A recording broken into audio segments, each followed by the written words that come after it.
Yellow cheesers, it is Stamelu7 here, and today going to be starting a bit of a new series. I love how I hit 1,000 on Black Ops 4, and I'm still coming up with shit to post in this game. I don't know. I don't know how I'm doing it. I don't know how I'm still playing it, but that's just it's just where we're at. So now that I've hit level 1,000, I needed a way to make the game, a little more interesting and give me a reason to actually play pubs, because I honestly still enjoy pubs. I've been playing a lot of other games recently, but every here and then I'm still hopping on Black Ops 4 and trying out the pubs, and I still enjoy them.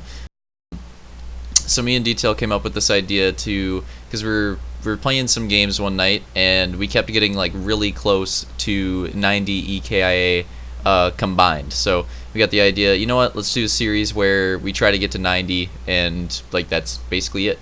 We're both using the SOG in this gameplay. There's no rules for that. We could pretty much just use whatever guns we want.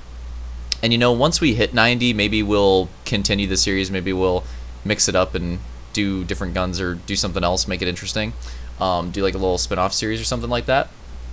But I don't know. It kind of depends. And as you'll see as we go throughout here, I took both of our gameplays. No game audio though. I'm sorry about that one. Okay. Fucking both of our gameplays out of theater, and basically just combined them here to make it into one seamless gameplay. So you can pretty much get eyes on all the important stuff that happens while we're trying to get this 90 EK challenge.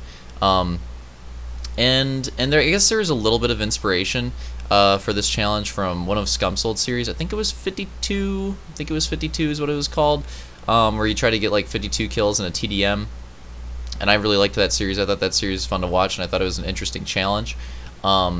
So we just getting bored this one night, dominating too much in pubs, got the idea to go for 90, and I think a little bit of it came from that series from Scump though. So I just wanted to do the little shout out there, because there's definitely a little bit of inspiration from that.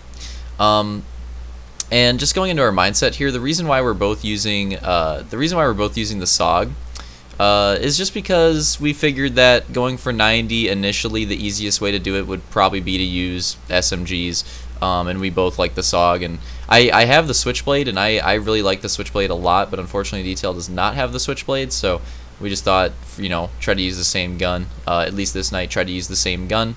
So we both went with the SOG, since he just unlocked it, and if you've been watching me play BO4, I'm a fan of the SOG. I'm a fan of the SOG, and I've been using it a lot in this game, especially League play. I use the SOG a lot, and that's kind of part of the reason too why we were using it, because we both use the SOG a decent amount in League play, and obviously killing people in League play is a lot harder than killing people in pubs, so our SOG shots were really warmed up from having played so much League play recently, and we thought that going back to pubs, it would just be a little bit easier to run the SOG in pubs now. Shots should be a little bit more on, movements a little bit better, and that's kind of what we experienced. I mean, if you watch both of us play, I definitely think it's better SOG shots and better movement with it than what we would normally have. Especially this is just the first game.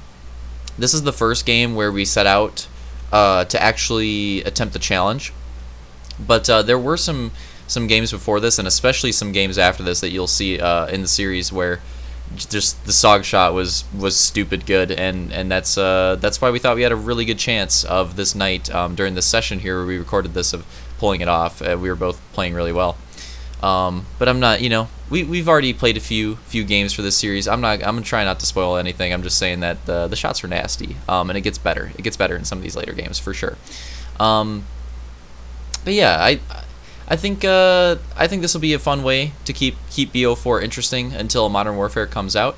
Maybe we'll do something similar to this when Modern Warfare comes out. I think we're both interested in the game. I think a lot of people I know are interested in the game.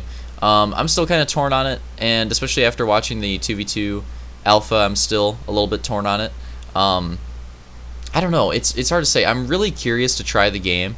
I really want to see how it feels. And I really want to see just how it plays out in an actual environment with normal COD modes. We just had the 2v2 alpha. I want to see 6v6. I want to see how that plays. And yeah, I'm just really curious to try it, man. I'm so torn on Modern Warfare, to be honest. Looking ahead to it, there's so many things with it that I think could be great and could also be disastrous. Like I think a pretty easy one to point out is the no mini map. I'm definitely leaning towards the disastrous on the no mini map. I think that again, this is just from having watched the game. I think that they could improve the game a ton by just bringing back the mini map. Like just one little change I think could make a huge positive impact on that game. But I don't know, it seems to be the direction that they're going in, and they seem to be, set in that direction. I hope that the devs change their mind on that one, because I think that it would be a really big tragedy to not include the minimap, such a core feature of any COD, and not include it in that game for pretty much no reason. I mean, the reason they'll give you is like, oh, I want to make it more visceral or something like that, something, buzzwords pretty much, when in reality, I think everybody knows that the minimap positively impacts gameplay, and I think that removing it is going to negatively impact the gameplay a ton, especially, and this is something that we've been complaining about with recent games, especially if you're playing solo, and nobody wants another game, I think, where they are forced to play in a party, because that's just like every game now, it feels like, and I think that that's another big aspect to the whole radar thing. It's going to make playing in a party so much more important, and sometimes you want to play solo, and it would be a really big annoyance if solo play was pretty much knocked before it could even have a chance. Aw, rip Prin. But yeah, hope you guys enjoyed this first gameplay for 90. We're getting close to the end here. I don't want to spoil how it goes though, and I'll have different topics to go through throughout all these videos. I ended up talking about Modern Warfare a little bit in this one because it's topical, but I'll probably talk about some more BO4 in retrospect for some of these other episodes. But there you go, 48 plus 36. So not able to get it in this first one. We were able to get 84 EKIA, so 6 off. So not bad for our first attempt. But we're gonna come back even harder for the next one. Hope you guys enjoy this series. Let me know what you think in the comments, and see you next time.